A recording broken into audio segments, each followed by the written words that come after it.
Oi. You know her name, Catherine? Yeah? Yeah, but I don't know the name of the other one. Huh? See you later, Mum. Hey, Marvin. How are we doing? You good? I'm good. How are you? What was that? Okay, sorry. I was just sorry, man. But what's that's a strange start to the podcast, isn't it, Owen? Let's start again. No problem at all. How have you been keeping? Doing good. It's a long weekend here in India now, so looking forward to it. So we have an off on Monday, so even better. And yeah, I mean, it was what's called last time we spoke. We were doing a heckler show, weren't we? Exactly. That was my first experience on a heckler's kind of a show. Yes. What did you make of it? It was great to be on a show which had people from different countries, but not a genre that I was very comfortable with. So it was off-putting for a bit, but you guys were very sweet. So I enjoyed the experience overall. Yeah. And yeah, how are things going on? Because I mean, I've not seen you in face since you came over to England, and like what I hear in terms of like Corona, like it's spiking over in India, isn't it? It's like vroom, vroom, vroom.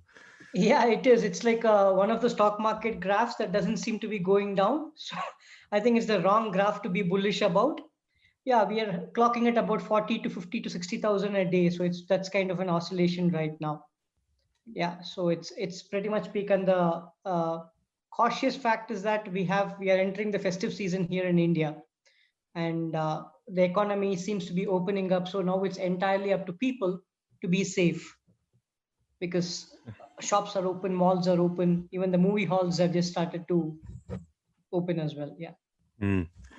I mean, here it was sort of getting back to normal, but then they started restricting again. And one thing that I find quite funny, and please tell me if this is true, but I was speaking with a friend of mine who's from India, but is now in London. And he said that India have banned TikTok. Yes, India banned TikTok for geopolitical reasons.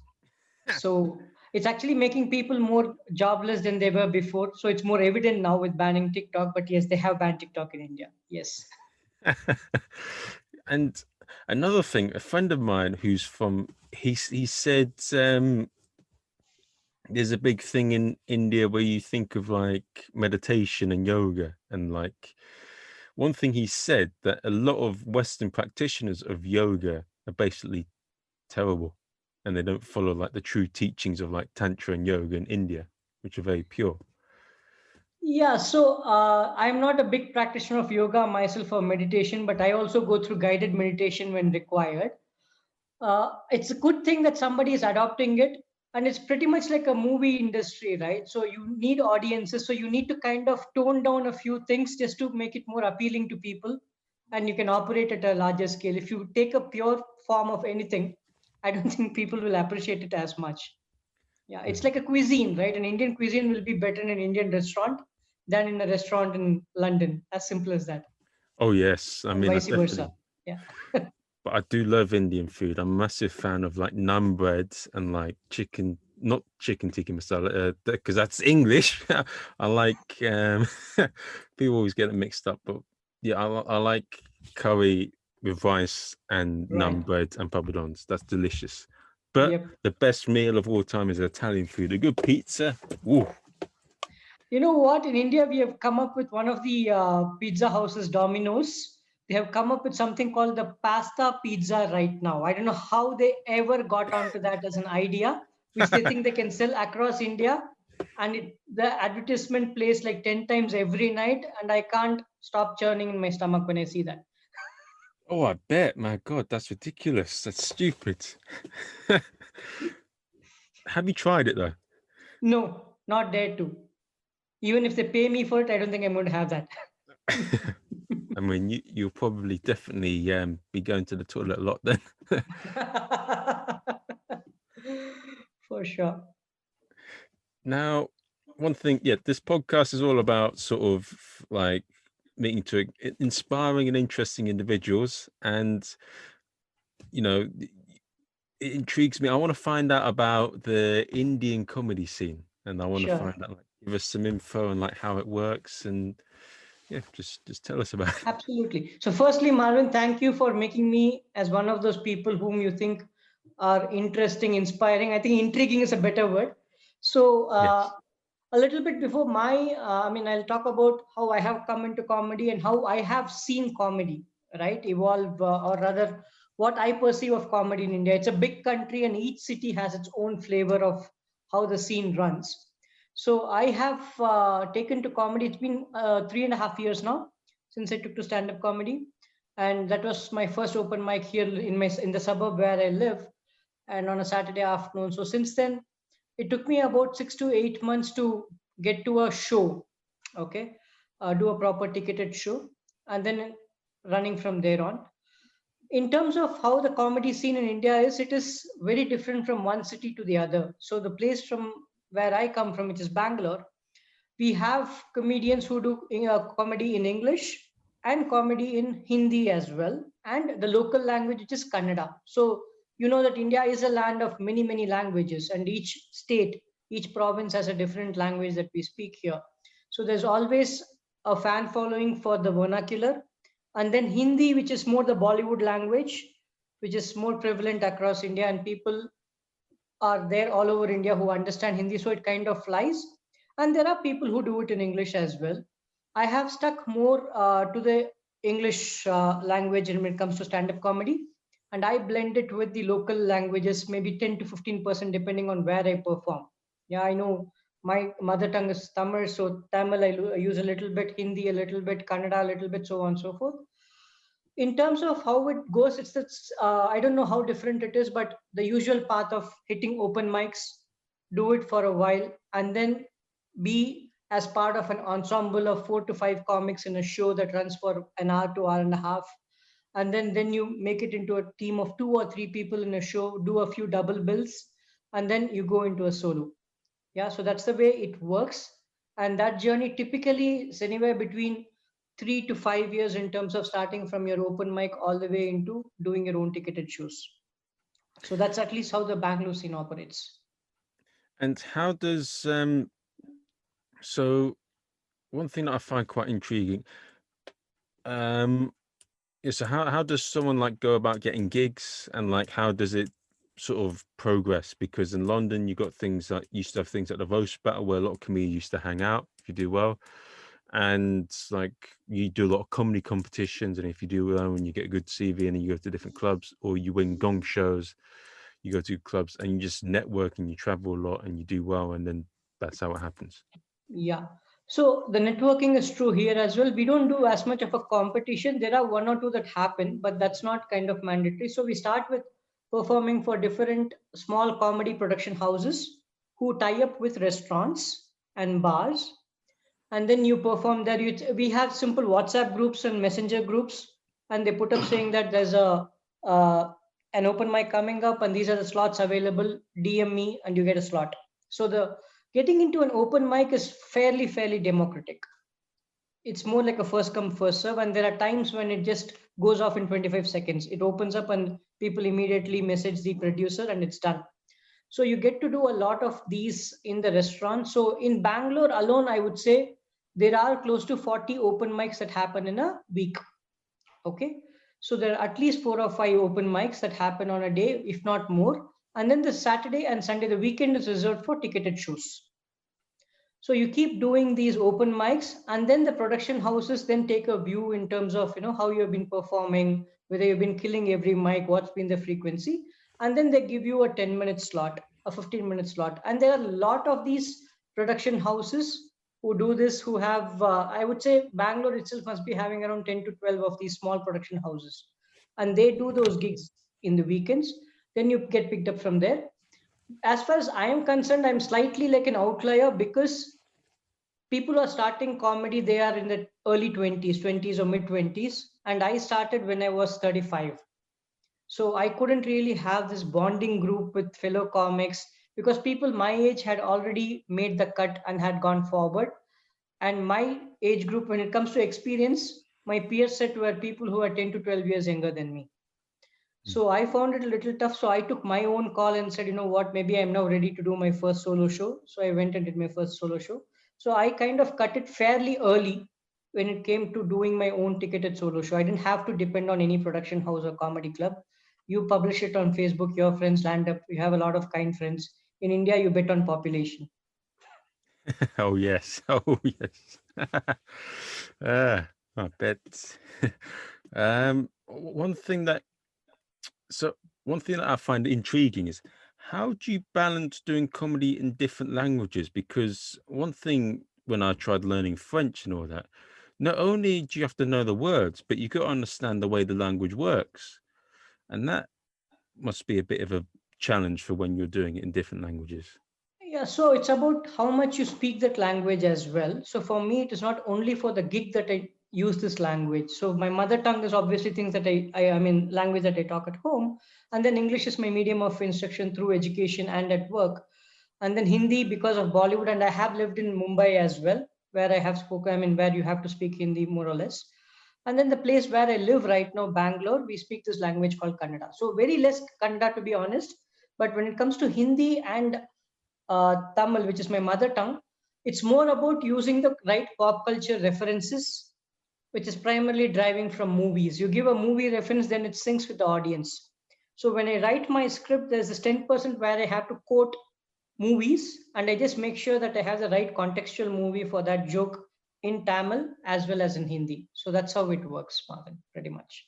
So, what would be an example of that? So, like in England, if I was doing a joke about, I don't know, Arnold Schwarzenegger films in Ireland, I'd maybe talk about some local bars around there. They got a thing called they're into Gaelic football. I maybe quote that. And in England, I'll maybe quote football. In Wales, rugby. In Scotland, maybe the fact that they hate the English. And then yeah, that's Yeah, that sort of thing that I'll maybe do there. yeah, Or if I'm doing a joke on public transport, I'll adjust it to the local transport there. absolutely. So Bangalore, the normal thing, if you don't get anything else on content, is you talk about traffic.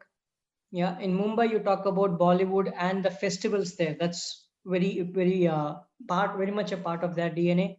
In Chennai, which is where I grew up, real references to the movies that have happened, movies that didn't release on time, the long production time, so on and so forth. And we have these larger than life heroes, so we make a mockery out of them. So that is how we do it, right? So like you said, each city has its own flavor, and you just need to play to that. That's about it. Something I would say 10 to 15% of the content should sync with the local city, so then they are a little more engaged in that particular gig. Otherwise, I have done a show in my hometown Chennai where I spoke way too much about traffic in Bangalore, and obviously it didn't work. And so you on and how do you go about understanding the different sort of cities and the cultures? Do you maybe go there a day, study the people, look on like articles, I speak to have some of the lived. locals there? Yeah, it's more about living in these cities. I've lived in Mumbai. I've grew up in Chennai. I've worked in Mumbai for a few years. I've worked in Bangalore for quite a long time. And a few other cities you can take a punt, right? So, for example, there's a city called Hyderabad where there's a huge film industry and they just love their films and film stars. So, that's more about reading and knowing about it. You can't go wrong with that. It's pretty much, I would say, a basic understanding of a particular city. And where do you if someone likes if someone's just going to visit briefly and not like take the time to study cities, what would you recommend they do to get an overview understanding of where they're at so they can do well? I would say reading the local newspapers gives a lot of content because the first 4 pages of any newspaper these days doesn't carry anything worthwhile. Yeah, so it provides for a lot of entertainment value. You know what is trending basis that, right? And people follow a lot of these Facebook pages, memes, and celebrities and stuff. So that would be the easiest way to click with the local audience. I have struggled absolutely when I came to London and did my open mic last year at your club, Marvin. I did struggle because I was talking about accounting softwares and packages, and that just didn't resonate right with the audience. There it didn't. It was more about what I knew than what the audience wanted, right? So if I could have done a little more research about what the area people liked. For example, that was the time when the cricket World Cup was happening. I could take a little bit of a risk and talk about cricket, but it is not necessary that everybody in London appreciate cricket as much as people in India appreciate cricket as a sport. So it can click or it may not click. Yeah, it's tough. Because it's funny, like so how Russell Peters is able to do it. Like he travels everywhere, and then you got Sugar Sammy who travels a lot, and it's quite intriguing. He says Yeah. that he has to drop certain jokes for different areas. Right, right. That's true. That's true. So you need to see what you need to cut and what you need to paste in that space for sure. Absolutely, absolutely. So what? Yeah, what did you find that? So what did you find the hardest thing for when you went to London, and how many mics did you do per se? I just did one, Marvin, and I was there Oh. only for a week in London, or maybe 4 days out of 10 days I was in London. So you were the only one who was kind enough to give me a spot. Yeah, I tried one other. I forgot the name of the club though, but they were full already. So it was just one outing that I did in London. Yeah. And what did I find tough? I think first, what went right, I would say you guys were very hospitable. And it had a good mix of people. Again, there I recollect a comedian who had a Bangladeshi origin talking, and she clicked pretty well. And I think she was more living in London than just visiting London. Yeah. Yeah. So obviously, clicking with the local preferences or culture or references, I think that is something that I just missed. I just wanted to have the experience of, let's say, bombing outside. That's actually See, when you put up a photo on Facebook subsequently saying that I did an open mic in London, it gives you a lot of mileage. Nobody's going to see the video footage of that, right? So it's fine. yes. You can always like hide it and then say, yeah, when you go to another city. That's what I found as well in the UK scene. Some of them, when they go to a comedy scene in America, is they would say all these different quotes and all these different people. But it's a lot harder for in America to check it out because they don't know you. And also it's a lot of effort to check these things out. So Absolutely. Absolutely. I mean, don't do it too much, but I meant like whatever. Yeah. Yep. I think this is a great part, right? So you get this tag called the traveling comic. It sounds jazzy at some level, right? And you also get to know the culture a little more, and you realize that comedy could be appreciated by everyone, but you can go very wrong with the content. Very, very wrong with the content. You think it's so damn funny. And it is true even within a country like India itself, right? So you have each city has a different kind of a preference, their appetite for something related to politics, something related to even the expletives, use of expletives. Certain cities are more comfortable with the use of expletives and cuss words. Some cities are not, right? So you'll have to be absolutely spot on with what is the appetite for what kind of humor in every place that you go to. And effectively, what you're saying is the only sort of thing to do to prepare for sort of traveling to different places is to study the place maybe a day or two in advance. But you basically Absolutely. just got to travel and do it. And you've got to do it Absolutely. regularly to be able to make your material accessible to different places. Yes, traveling, I mean, obviously these times it's not going to be as easy. The way I used to do it earlier, Marvin, was when I pick up one of my comedy specials, I do maybe 4 or 5 shows in Bangalore.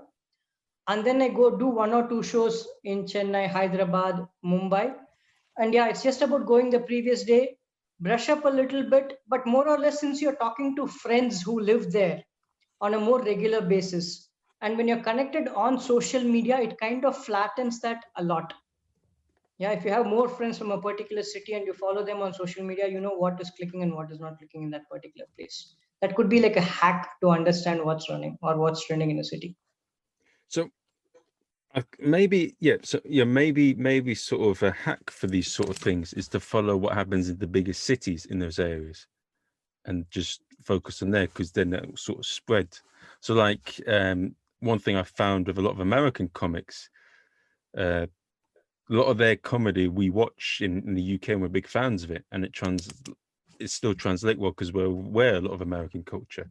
Whilst British comedians, when they're on TV or Americans see them, doesn't necessarily translate as well because Americans aren't as aware of them. Right, right. True, true. One thing I've also found interesting, and if you go to America, they are incredibly crude and very dark with their humor. Yes, I think As a country itself, I think their tolerance and appetite for absolutely anything under the sun is far higher. I think it's not as contained, and therefore you tend to see a lot of stuff on the rude, crude, and dark side of it. Yeah, a country like India, it's very rare that you can score with dark comedy, as an example. Yeah, people love which is more family oriented, more clean. You have your pockets of people. That's more like the secret cult, I would say, than as widely as it is perhaps accepted in the US. So what is the, if you are, so in Thailand, if you make a joke on the king or any royalty, you are probably you can get sent in prison for 15 years. In India, what sort of level of restrictions are there in terms of jokes? Because I can imagine perhaps if you say the wrong thing as a joke as a comedian, you probably could get arrested. So we don't get arrested here. We are supposed to be a free country, but there are a lot of other things that can happen depending on the political scene. For example, uh, early this year, one of the videos of a comedian of a couple of years back got released that had reference to a past king, and it was not, the name was not suffixed with the kind of sir or the whatever highness, and it was a slightly a little bit of a joke around which had reference to the king, or maybe had the king just as part of the joke, and then they vandalized the property. The entire comedy venue was vandalized by one of the politically affiliated groups. So that keeps happening every now and then when people think you cross the line, and that's more associated when there's an election around, right? And there's a political heat that is around. So people pick these soft targets and go after. They send threats. So one of the comedians spoke about one of the superstars of cinema, and then he got threats for his family from fans of that particular hero or that particular movie star. So those are the kind of things that happen. Arrests legally per se don't happen as much. So we are still a free country. It's very polarized in terms of the responses. The trolling on the internet is huge. Threats are real at times. Vandalizing of property happens once in a while. So those are the kind of fringe elements that take over than the institution itself. Oh, and one thing that I had that was quite interesting when I spoke to some Indians over in the UK is they said that if you know Hindi and English, you can get around anywhere in India. Is that true? Almost. So there are a couple of states which are pretty uh, English, yes. So let's take the state where I come from. I come from Tamil Nadu, which is one of the southernmost states in India. There we have a general resistance to Hindi as a language to be spoken.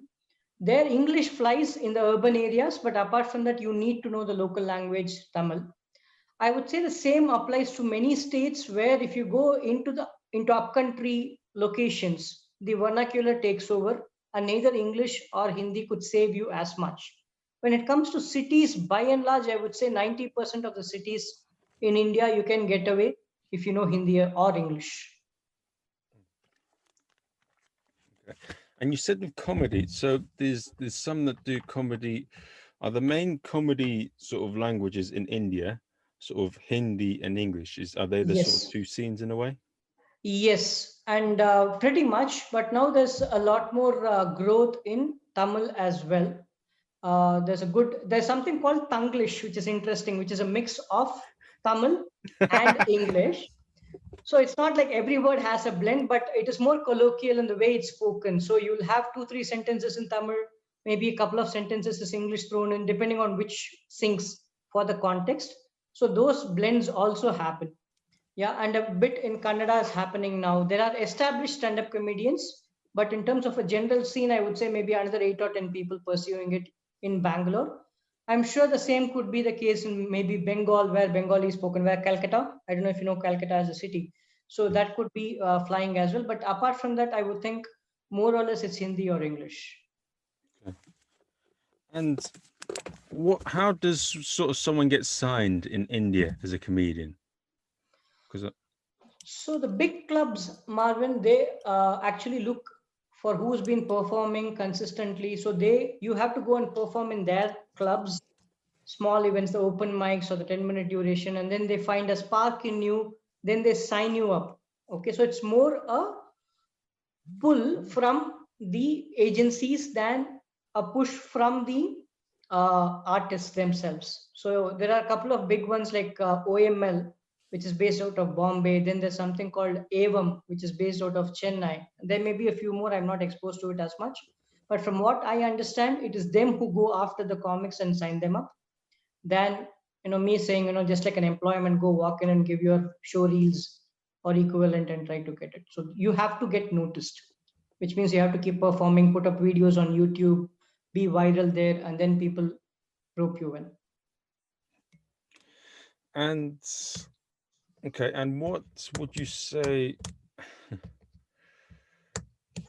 So, what is a sort of example of a joke that you have where you make alterations into different languages and how you change the bits?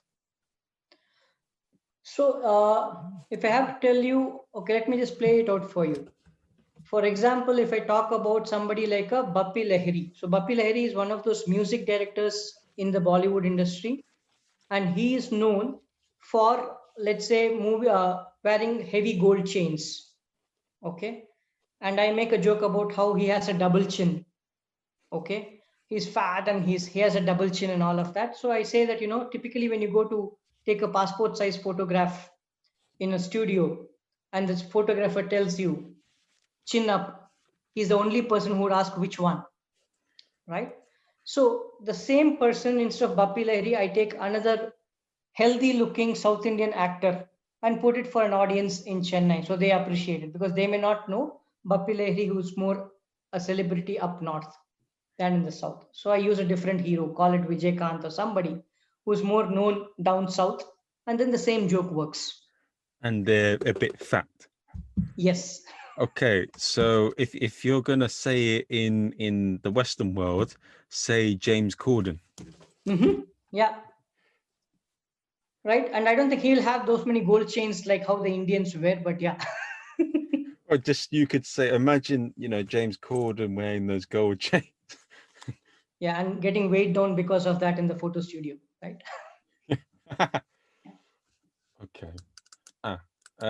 But how do you change the language structure to fit the joke? That's because it's conversationally, I am comfortable in these languages. It comes a little bit more subconsciously to me. Okay, so I don't need to really think about, except for 2-3 places where I need to consciously replace one with the other. The composition of the language, the proportion of one language over the other comes with maybe 10-15 minutes into the gig. You kind of understand which one to dominate more over the other, and then you go with it. So that's how it works. Hold on a second, 10 or 15 minutes into the gig. So are you saying that in India you get 10 minutes stage time regularly, or what are you getting at? I do my solos for 60 minutes, Marvin.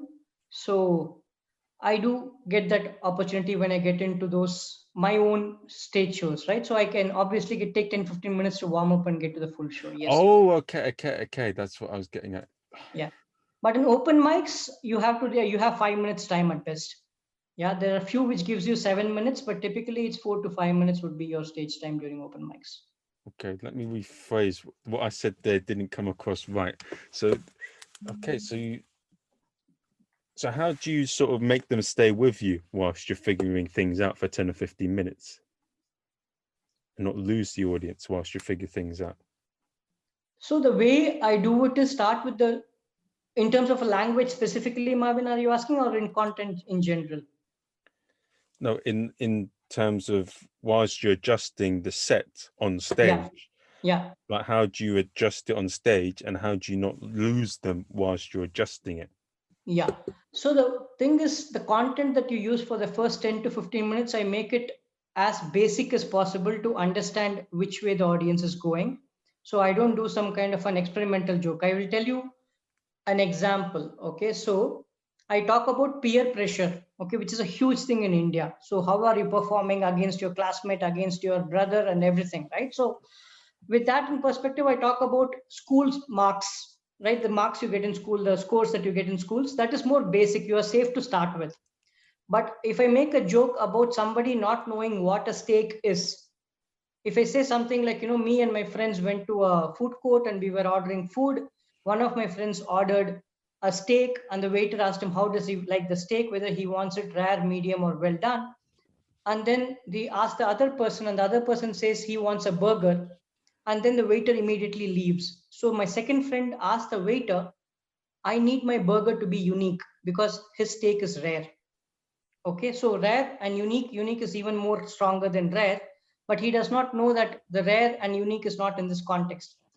When I play this to an audience that is predominantly in India, where steak is not a delicacy or or food that is common, it doesn't click. Instead, I simply use things like school marks. I compare myself with my first ranker, so on and so forth. It's more basic. I have the audience with me, and then I kind of gauge how much they laugh for these kind of jokes and which language they build. And it is more uniform between, let's say, an English and a Hindi to start with, and then I see which one they are more receptive to, and then I build from there on. If that makes sense. I see that I lost you midway. I'm sure I didn't glue you in. I think I get what you're getting at, and I will watch over the podcast again to see. But that's fine. It's cool. I got the gist of it, so that's Okay. and I'll only sort of understand properly what you're talking about when I attempt to do it. Sure. It's Okay. it's like when someone, I don't know, they say with boxing you can't learn it off YouTube, you have to do it face to face or go to a gym, or if you're fighting with. True. And I also have this thing about in the first 10 minutes, my eye contact is far more, I focus on the eye contact a lot more in the first 10 to 15 minutes to see how much of the audience I've got them glued into. Right. And that tells me if more people are receptive, then I'm more comfortable. Otherwise, I start to focus on people who appreciate my jokes more and play to the gallery, because otherwise I generally start to sweat if I focus on people who aren't laughing at my jokes. Because the reason why I mentioned that is because Sugar Sammy said when he's writing comedy, he says that he finds that English is the quickest language to get to the punchline, whilst with French it takes 3 or 4 phrases to get to that. I don't know if it is as different or as uncomfortable when not in English. I don't know what the immediate, I don't know whether it's a first language thing or a second language thing, which actually differentiate between how long you will get to a punchline. I don't see any difference between somebody doing a good set in English versus somebody doing a good set in Hindi or in Tamil. The time to the punchline is pretty much the same. That's how I would see it. I don't think it makes as much of a difference. And what is okay? One thing I want to ask you, and this is just basically a comedy question: when you are struggling in a set, or how do you normally try and recover it? Yeah. What are your ways of? My hack is basically crack something which is self-deprecatory. Okay, not the best way out, but once I do that, then the audience can relate to you a little better. Then I kind of loosen them up a little more, and then go back to my set. So I have one or two of things about how I look much older than I do. I want to stop doing it, but when I find the going tough, that's my easiest go-to place to recover some kind of mojo and then run with the set from there on. And when you're doing 10 or 15 minutes, and do you sometimes develop a lot of new stuff in between? A little bit, not too much. Not too much. I would say maybe in a 15-minute set, depending on how the audience is responding, maybe 1 or 2 minutes could be slightly different for that particular event to contextualize it. But beyond that, it's more or less, at least for me, it's a rehearsed set, Marvin. It's a bigger set. It's a rehearsed set. Yeah. Okay. And so are you more of a comedian that's very structured and very strict with the writing, or are you more of a performer, would you say? I'm more a performer. I mean, to be honest, I was introduced to this comedy Bible by Judy Carter very recently when I asked for help from one of the senior comics in the South India circuit as to how to build writing. Because for me, it's more about just being funny. So it clicks with my friends and maybe their friends, but to make it more palatable across and make it more sure shot, I have to get more formal with this writing of this, let's say, rule of three, setup and punchline, tag, callback, all of these technical terms I'm yet to really put to use, or I have not analyzed my own script to say whether it had those elements or not. To me, it's more about being funny and getting a laugh out, not very technical. And this is a silly number on top of that. How many comedians would you say there are in India as a whole trying to make it? Make it how? Like trying to be a big comedian in India. Like how many, if you have to guess through traveling in different parts of India, how many? I would say there could be 30 to 40 people easily. I'm talking about from my, to the extent that I can see from the south of India, right? So there could be a big set of people in New Delhi, which is the capital of India, and there is a big circuit there. From Bangalore and Chennai, I would say there should be about 30 to 40 people who are moving around, touring around, and trying to get to the next level. There could be a lot more from Mumbai and a lot more from Delhi as well. So those two circuits are also huge. So I would say maybe close to, optimistically, I can say there should be about 60 to 70 people who will be making it pretty big. Marvin, that's how I would put it. Okay, because what I found in the London circuit, or the whole UK, there's probably as many comedians in the UK as there is in the whole sort of New York comedy scene per se. Okay. That's what I found.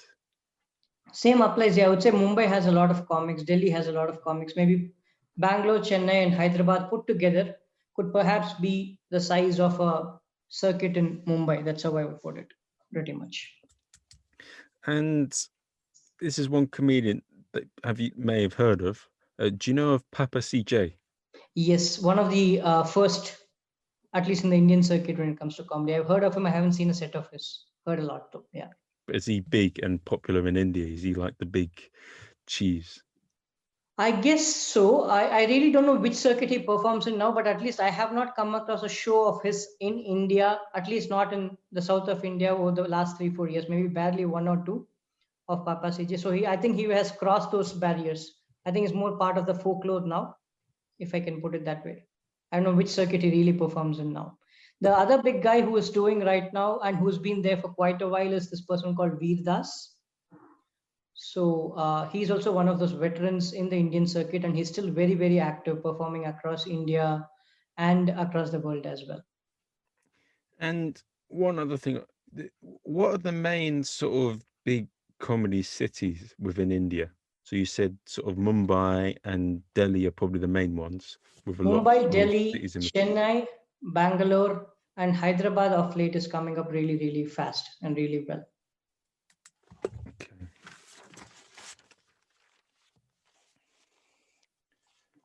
Okay. Okay. And there's a couple of things I would like to ask you. What advice would you look to provide to comedians looking to give comedy in India a go? Like, where should they go to find open mics? And how should they go about getting gigs and performing and acting? So the easiest way is all of these clubs have a page on Facebook or on Instagram. They have their own handles. You follow them. They put up their upcoming shows and upcoming open mics. You just fill up a form and you get in there. The other way you can do it is you can always reach out to the comedians on their Insta handles, send them a direct message, ask them how to reach out, and they may possibly give a phone number or a contact details of a club, and just you follow that and you hit your first mic.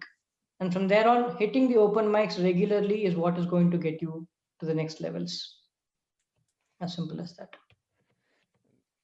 Who apart from yourself do you admire and love on the comedy circuit that you're working with now? Absolutely. So there's this person by name Praveen Kumar. He started 11 years back, and he's my age. And he is one of those comedians who does clean comedy that all members of a family can appreciate and all members in a corporate setup can appreciate. And he used to do it in English, and now he is doing full time in Tamil. And only the corporate shows I think he will do in English. And he's got a huge following, and he tours across the world. There are 3 or 4 comedians from the Chennai circuit who do travel across the world and perform to Tamil audiences everywhere. So he's one of them, and I consider him my guru when it comes to stand-up comedy.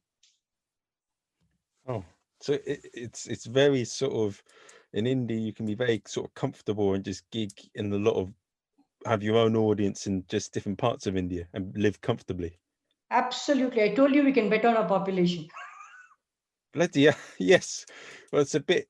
You can sort of do. There are comedians in the UK that sort of do that. Like there's Jerry Sadowitz, who's too rude.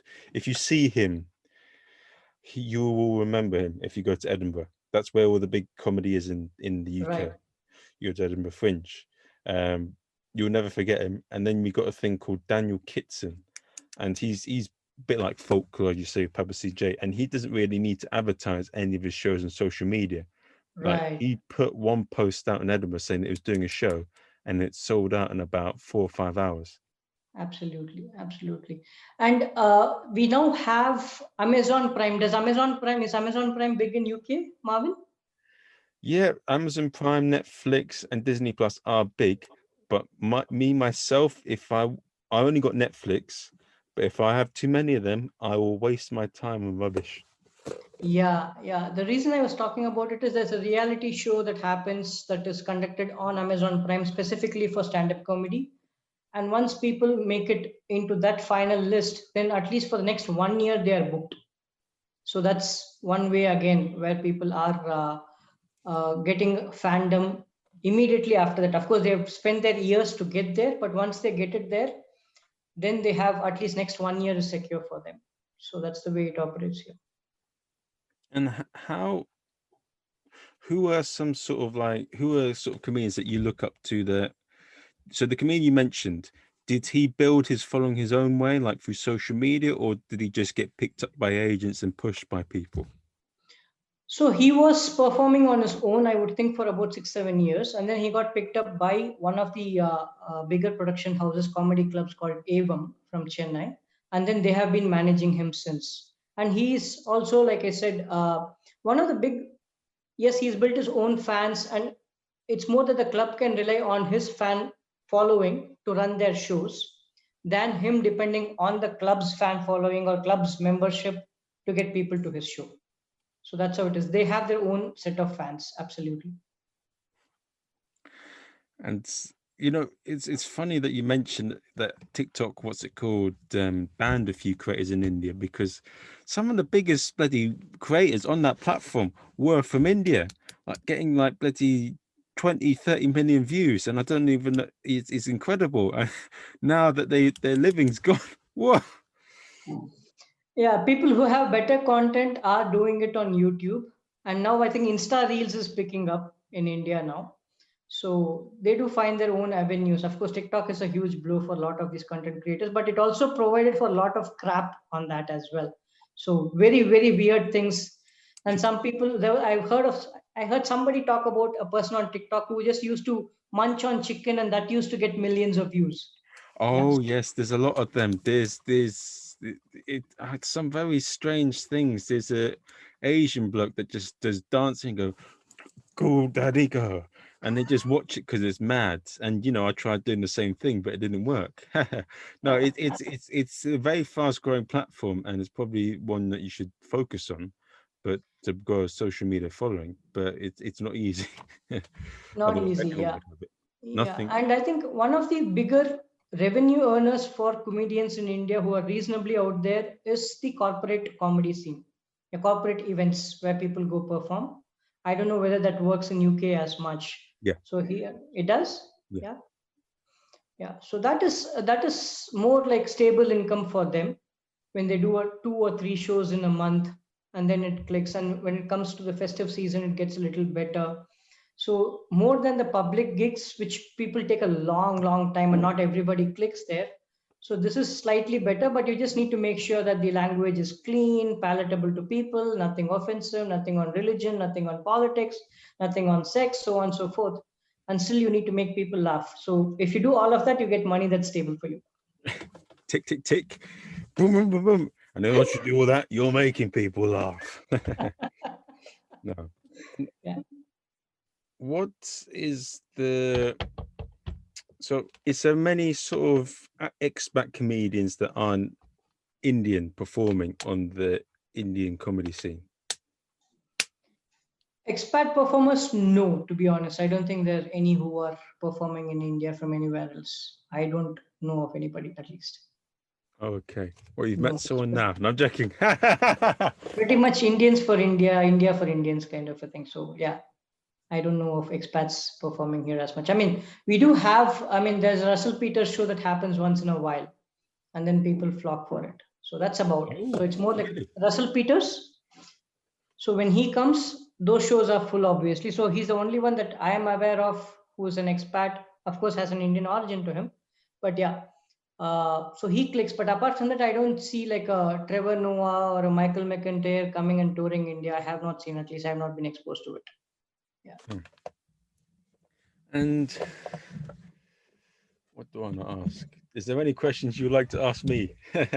Yeah, so how much of, I have a lot of questions to ask Marvin, in the sense that you said you do tour a little bit, but again, the kind of flexibility somebody in UK has to perhaps travel to portions of Europe and perform. So have you performed in locations that don't talk English as a native language, or not as much into English, but tried your trade in, let's say, Germany or some other country as well in Europe? I have. I was in Paris for a bit, but I didn't perform in French, and I was about to. Okay, okay. Not in English, is it? No, I've not actually performed in another language yet. Okay, okay. But in another land in English, like Yeah. in Europe, you have? How has that been? How has the reception been? Because for them, English is not like a native language or conversational language. How do they take to English as a medium for stand-up comedy? Oh, I did a few small scale gigs, but it was all right. But Okay, a little bit here and there, but nothing much. okay, okay. And in London, I mean, I want to call my London experience of comedy as undone in London. So that's how it was for me. But how is the chemistry between different comedy clubs in London itself, in terms of, do you go and perform in a gig produced by someone else, so on and so forth? Or is it more like one house, one set of comedians? How does that work? It is a very big discussion. I will have to. It's going to take a whole podcast on that. So I will tell you what. You send me those questions on an email or on a Facebook, and I'll send them over. Okay, okay. Because I think Sure. there's a lot to unpack. But No worries at all. No worries at all. Any plans to visit India anytime, Marvin? That's an easy question. I will at some point. But one thing I do want to say to you, as it's been good to catch up with you, chat with you. We've had a few laughs. You've given me there's a few things that I'm definitely going to remember. That's cool. But one thing I want to ask you is, who is your hero? And also, what is a quote that you like to live your life by? And what advice would you give to your younger self? I think I can start with the last one first. I will tell my younger self, make more mistakes. There's no point in being compliant. Being happy is more important than being right. So that's what I would tell my younger self. And in terms of a quote for myself, I say that the biggest inspiration to anybody would be their own potential. There's no need to compare with anybody else as to where you would be landing. And in terms of a hero, I really don't have one hero per se. I have a role model for each facet of living, I would say. So there's an entrepreneur with whom I used to work before, for his complete ballsiness of how he approaches life in a very brash yet focused manner. Then I was talking to you about Praveen Kumar, who made a mark for himself by being a very authentic kind of a comedian, did not try to mimic what was happening elsewhere or how the big guys were doing, but what is most core to him, and perform that way. And of course, there have been a lot of Indian cricketers who are my heroes with the way that they have come up in life. There's an example of a player who's playing in the Indian Premier League of cricket, whose father used to be a tuk-tuk driver, okay, who's made it big. People who have been, whose parents were street side vendors of fast food, who have made it big. So people who have made who have made it really big, like, rags to riches story. I think they inspire me most. Right. So there's a person called Mohammad Siraj who's an Indian cricketer. Like his father used to be a tuk-tuk driver. So that's a huge story that I get inspired by. So it's more about facets of people that inspire me more than saying, this guy is my hero, I'm just going to follow him blindly. I don't have that. Okay. What? Okay, that's good. And you like heroes who resemble certain values, like that you like the value of being themselves and doing their own thing. Absolutely. Authentic and true to themselves. So one of the people that I used to work for, his name is Dheeraj. He is a founder of a company called Mu Sigma, which is into data analytics. So he built it from scratch with a very clear principle that he will never run his company at a loss right from the first year. And then how he goes about, he sees the world as people who are existing customers or people who will be customers. So that kind of a brash outlook to life and ambition, driven so much by ambition. He has his own quirks, which I don't appreciate, but there are definitely elements of somebody who's self-made, been authentic, and made it big. Okay. And there will be one more question to ask. Sure. What are some sort of, where do you see the sort of the scene, the comedy scene happening in where you are now, like after COVID and like in the whole of India? What do you think? How do you see things happening? So I'm seeing it as two segments. One is people who are going to be comfortable with the online shows, the shows on Zoom. Yeah. So we went into the pandemic mode from middle of March, and by mid of May or beginning of June, the Zoom shows had started to roll. And a lot of people who did not have the money to travel to some other city or have an assured audience to recover the cost of travel and accommodation, they are going to be having a lot more infrastructure with them through the Zoom shows and take their time to make some money. That's going to be one sector. And there are these big stars who are out there and people are just waiting to see them live. And there's going to be a proper dichotomy between the two, is how I would see it. People who had no means will start to earn a little bit, and people who were big are going to be bigger. So I'm an optimist, and I'm just seeing a huge uptick that's going to come into comedy. Even now, during COVID, there's a lot more appreciation for comedy of all forms because people want to feel a little lighter.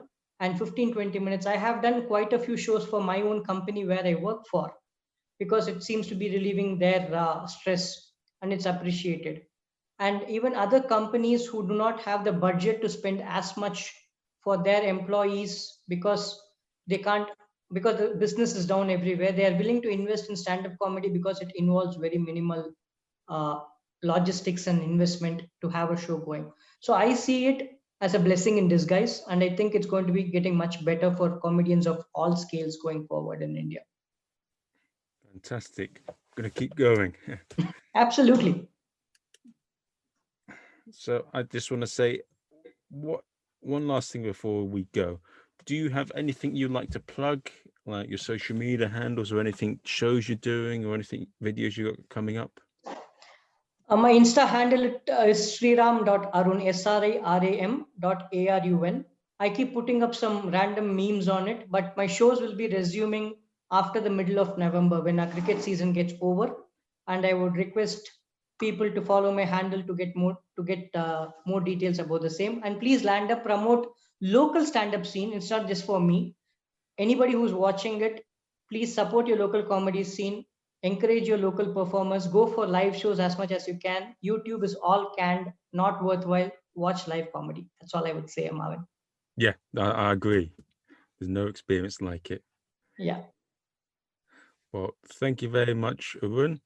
And yeah, just send me your images, social media handles, and I'm going to send you some links for some gigs and like in London when you come over. Sure. Zoom gigs, all right? But super. Thank you so much, and best of luck with your Hammersmith gigs that are going live from tomorrow again. I'm so